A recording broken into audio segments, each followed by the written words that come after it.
അച്ഛനെതിരെ ഉള്ളതല്ലേ. അച്ഛൻ സിനിമ ഈ സംഘടനയിൽ നടന്ന പുഴുക്കുത്തുകളെ പുറത്ത് പറഞ്ഞതിന്, അതായത് സംഘടനാ വിഷയം ഓപ്പണായിട്ട് പുറത്തു പറഞ്ഞത്. സംഘടനയിൽ മാഫിയയാണ്, ഗുണ്ടായിസമുണ്ട്, ഇത് അംഗങ്ങളുടെ വെൽഫെയറിന് വേണ്ടിയുള്ള ഒരു സംഘടനയല്ല, അമ്മ എന്ന് പറയുന്ന സംഘടന ഒരു കോടാലിയാണ് എന്നൊക്കെ മാധ്യമങ്ങളോട് ആ കാലഘട്ടത്തിൽ, 2010 കാലഘട്ടമാണെന്നാണ് എന്റെ ഓർമ്മ, ആ സമയത്ത് ഓപ്പണായിട്ട് പറഞ്ഞതിന് സംഘടനാ വിഷയം പുറത്തു പറഞ്ഞു എന്ന പേരിലാണ് അച്ഛന് എതിരെ ആ ഒരു നടപടി ഉണ്ടായത്. അതിലും വലിയ വിഷയങ്ങൾ ചെയ്ത ആൾക്കാരെ ഇതിനകത്ത് തന്നെ പിന്നീട് നിലനിർത്തുന്ന കാഴ്ചകൾ നമ്മൾ പിന്നീട് കണ്ടു.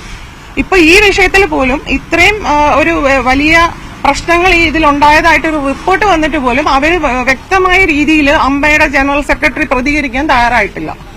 അതെന്തുകൊണ്ടാണ്? അപ്പൊ ആ അച്ഛനെ പുറത്താക്കാൻ കാണിച്ച ആർജവം എന്തുകൊണ്ടാണ് ഇവര് ഈ വിഷയങ്ങളിൽ, അത് കഴിഞ്ഞ് ഇങ്ങോട്ടുണ്ടായിട്ടുള്ള പ്രധാനപ്പെട്ട വിഷയങ്ങൾ ഞാൻ പറയാതെ തന്നെ നിങ്ങൾക്കറിയാം, ആ വിഷയങ്ങളിൽ അവരെന്തുകൊണ്ട് എടുക്കുന്നില്ല? ഇത് ഒരിക്കൽ ചോദ്യം ചെയ്തതാണ് ഈ ഇരട്ടത്താപ്പ് നയം. അതായത് അച്ഛനെതിരെ ഈ സംഘടനയിൽ വലിയ നീക്കം ആദ്യം മുതലേ ഉണ്ടായി എന്നാണ് വിശ്വാസം. അതെ, ആ ആളുകൾ തന്നെയാണ് ഇപ്പോഴും ഈ സംഘടനയെ ഭരിക്കുന്നത്. ഈ റിപ്പോർട്ട് പുറത്തു വരുന്ന സമയമായപ്പോ കുറച്ചുപേരൊക്കെ മാറിയിട്ടുണ്ട്. ഇനി അതുകൊണ്ടാണോ മാറിയത്, അതോ അവർ ടയർഡ് ആയതുകൊണ്ടാണോ എന്ന് എനിക്കറിയില്ല. അച്ഛന് മോശം അനുഭവം ഈ സിനിമയിൽ ഉണ്ടായി നേരത്തെ ഉണ്ട്, അതായത് 2010 മുൻപേ തന്നെ ഉണ്ട്.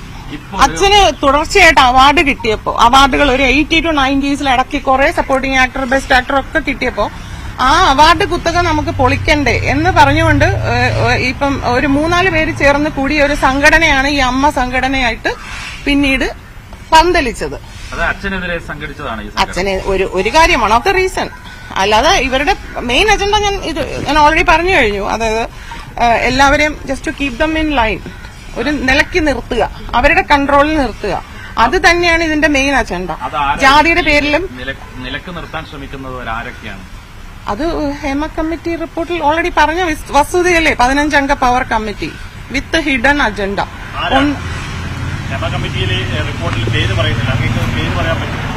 ആ പേരുകൾ ഇപ്പൊ പറയുന്നത് ഉചിതമായിരിക്കില്ല. അവരാ റിപ്പോർട്ട് പുറത്തുവിടട്ടെ. ആ റിപ്പോർട്ട് പുറത്തുവിടാതിരിക്കാൻ പറ്റില്ലല്ലോ എന്തായാലും. ദുരനുഭവം മീൻസ് ഇപ്പം സിനിമയ്ക്ക് അകത്തുള്ള വ്യക്തികൾ എത്രത്തോളം അനുഭവിക്കുന്നു, സിനിമയുടെ അകത്ത് അല്ലാത്ത ഒരു വ്യക്തിയായ എനിക്ക് വന്ന ആ ഒരു മെസ്സേജുകളും റൂമിലേക്ക് ചെല്ലാനുള്ള വിളികളും എനിക്ക് വന്നെങ്കിൽ ഇതിനകത്തുള്ള പുതുമുഖങ്ങളായാലും അതല്ല വലിയ വലിയ നടികളായാലും അവരും ഇതൊക്കെ അനുഭവിക്കുന്നുണ്ടാവും. അതൊക്കെ ആ റിപ്പോർട്ടിലുണ്ട്. അപ്പൊ അവർക്ക് ഉണ്ടായ അതേ വിഷയം തന്നെ ഇതിന് പുറത്തുള്ള ഒരു വ്യക്തിക്കും ഉണ്ടായി എന്നുള്ളത് കാണിക്കാൻ വേണ്ടിയിട്ടാണ് ഞാനത് പറഞ്ഞത്. അതായത് റൂമിലേക്ക് വിളിച്ചെന്ന് പറയുന്നത് സിനിമാ മേഖലയിലുള്ള താരമാണ് വിളിച്ചത്. തീർച്ചയായിട്ടും. എന്ത് പറഞ്ഞാ വിളിച്ചത്?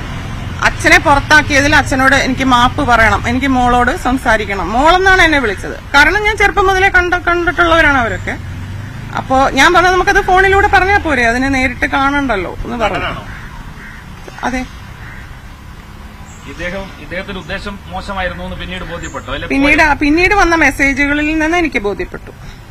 ഈ ഹേമ കമ്മീഷൻ റിപ്പോർട്ട് പുറത്തു വരുന്നവരെ ഈ വിവാദങ്ങൾ പുറത്ത് പറയാതിരുന്നതിന്റെ കാരണം എന്താ? അത് ഞാനല്ല, എന്റെ അച്ഛൻ പറഞ്ഞിട്ട് മുഖവിലക്കെടുക്കാത്ത കാര്യം ഞാൻ വന്ന് പറഞ്ഞാൽ അത് ആരാണ് മുഖവിലക്കെടുക്കുന്നത്? ഇപ്പം ജസ്റ്റിസ് ഹേമ കമ്മിറ്റി റിപ്പോർട്ട് സ്ഥിരീകരിച്ചു. തെളിവില്ലാതെ എന്തായാലും അതിൽ എഴുതില്ലല്ലോ. അപ്പോഴും മാത്രമാണ് എനിക്കത് പറയാനുള്ള ഒരു ഓപ്പർച്യൂണിറ്റി ഉള്ളത്. അത് ഇപ്പം മാഡം നിങ്ങൾക്ക് ഉണ്ടായിട്ടുള്ള ഒരു ദുരനുഭവം പറയുന്നുണ്ട്. ഈ കാര്യം എന്തുകൊണ്ടാണ് പോലീസിലോ മറ്റ് സംവിധാനങ്ങളിലോ പരാതിപ്പെടാതിരുന്നത്? ഒരു നടൻ ഇങ്ങനെ മോശമായി പെരുമാറിയിട്ട് എന്തുകൊണ്ടാണ് ഈ ഇതിലെ ഇരയായ പെൺകുട്ടികളുടെ മൊഴി ജസ്റ്റിസ് തന്നെ ടൈപ്പ് ചെയ്യേണ്ടി വന്നത്? ഒരു സ്റ്റെനോഗ്രാഫറിന് പോലും ടൈപ്പ് ചെയ്യാൻ കൊടുക്കാത്ത അത്രയും കോൺഫിഡൻഷ്യൽ ആയിട്ട് എന്തുകൊണ്ട് വെക്കുന്നു? ഇവർക്ക് അതിന്റെ മുകളിലുള്ള ആധിപത്യം എല്ലാ മേഖലയിലും ഇവര് വിചാരിച്ചാൽ എല്ലാവരെയും ഒതുക്കാമെന്നുള്ള ആധിപത്യം. അത് ഭയന്നിട്ട് തന്നെയാണ് നിങ്ങൾ പരാതി പറയാതിരുന്നത്? ഞങ്ങളുടെ വിഷയത്തിൽ അച്ഛൻ അതിനുള്ള ഒരു സജ്ജീകരണത്തിലായിരുന്നു. പരാതികളൊക്കെ എഴുതി വെച്ചിട്ടുണ്ട്. അച്ഛൻ ഇരിക്കുകയാണ് ഈ മോശം അനുഭവം ഉണ്ടായത്? അല്ലല്ല, അത് അച്ഛൻ മരിച്ചതിന് ശേഷം. ആ മോശം അനുഭവത്തിൽ പോലീസിനെ സമീപിക്കണമെന്ന് ആഗ്രഹിച്ചിട്ടില്ല ഒരിക്കലും? ഇല്ല, അത് അവിടെ വെച്ച് തീർത്തു. പിന്നെ ഞാൻ ഇതിനാണ് സമീപിക്കുന്നത്. ആര് തീർത്തു? ഞാന്. ഈ വിളിച്ചാളെ മുൻപിൽ വെച്ച് തീർത്തു എന്നാണ്? അത് അതോടുകൂടി ആ ചാപ്റ്റർ ക്ലോസ്ഡ്. അങ്ങനെ ഒരു മെസ്സേജ് വരുമ്പോ എനിക്കറിയാലോ പുള്ളിയുടെ ഇന്റൻഷൻ എന്താണെന്ന്. പിന്നെ എനിക്ക് പുള്ളിയുടെ സിനിമയിലൊന്നും അഭിനയിക്കണ്ട, അതുകൊണ്ട് എനിക്ക് പോകേണ്ട ആവശ്യമില്ല. ഇപ്പം എനിക്ക് പറയാനുള്ളത്, ആ റിപ്പോർട്ട് പുറത്തു വന്ന സ്ഥിതിക്ക് ആ ബാക്കിയുള്ള പേജുകളും കൂടി പുറത്തു വരിക. അതിനുശേഷം ഇത് ഒരു നിയമം പാസാക്കിയ ശേഷം ഒരു കോൺക്ലേവ് രൂപീകരിച്ച് ഇങ്ങനെ സെറ്റിൽമെന്റ് ചെയ്യാതെ ഒരു നിയമം പാസാക്കി സർക്കാർ അതിന് വേണ്ട നടപടി എടുക്കണം. അതായത് ഇത് കേസുമായി മുന്നോട്ട് പോകണം എന്നുള്ളത്. അതെ, തീർച്ചയായിട്ടും ഇതിൽ ഇരയാക്കപ്പെട്ടവർക്ക് നീതി കിട്ടണം. പിന്നെ ഇനി ഇങ്ങനെ ഒരു സിറ്റുവേഷൻ ഉണ്ടാകാത്ത രീതിയിൽ ഒരു നിയമം പാസ്സാക്കണം. ഈക്വാളിറ്റി എല്ലാവർക്കും തുല്യമാണ് നമ്മുടെ ഇന്ത്യൻ കോൺസ്റ്റിറ്റ്യൂഷന് മുമ്പിൽ. അപ്പൊ അത് നടപ്പാക്കുക. അല്ലാതെ കോൺക്ലേവ് പോരാ. കോൺക്ലേവിലൂടെ ഞാൻ പറയില്ലേ, ഒരു അമിക്കബിൾ സെറ്റിൽമെന്റിനാണ് നടക്കുന്നതെങ്കിൽ അത് പ്രാവർത്തികമല്ല. വീണ്ടും ഇവരൊക്കെ തന്നെയാണ് അവിടെ വരാൻ പോകുന്നത്. വീണ്ടും ഇതേ അവസ്ഥകൾ തന്നെയാണ് ഇവർ നേരിടാനും പോകുന്നത്. അപ്പൊ ശക്തമായൊരു നിയമം ഉണ്ടാക്കുക.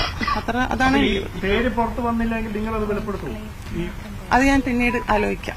അതായത് വന്നിട്ടുള്ള ആരോപണങ്ങൾ ഒട്ടേറെ ഭയങ്കര ഞെട്ടിക്കുന്ന ഇൻഫർമേഷൻസ് ആണ് ഈ റിപ്പോർട്ടിലുള്ളത്. അപ്പൊ അതിലൊരു ലീഗലായിട്ടുള്ള ഒരു പോലീസ് അന്വേഷണം അല്ലെങ്കിൽ ഒരു പ്രത്യേക അന്വേഷണ സംഘത്തിന്റെ അന്വേഷണം വേണം എന്ന ഒരു അഭിപ്രായമുണ്ട്. പോലീസ് അന്വേഷണം ആയിരുന്നെങ്കിൽ ഇവർക്ക് നേരത്തെ പരാതി കൊടുക്കാമല്ലോ പോലീസിന്. അപ്പൊ അതൊക്കെ മേലെയാണ് പവർ. അപ്പൊ ഒരിക്കലും പോലീസ് കംപ്ലൈന്റ് കൊണ്ടൊന്നും ഇതിന് ഒരു എന്താ പറയാ ഒരു നല്ല നടപടി ഉണ്ടാവുമെന്ന് ഞാൻ വിശ്വസിക്കുന്നില്ല.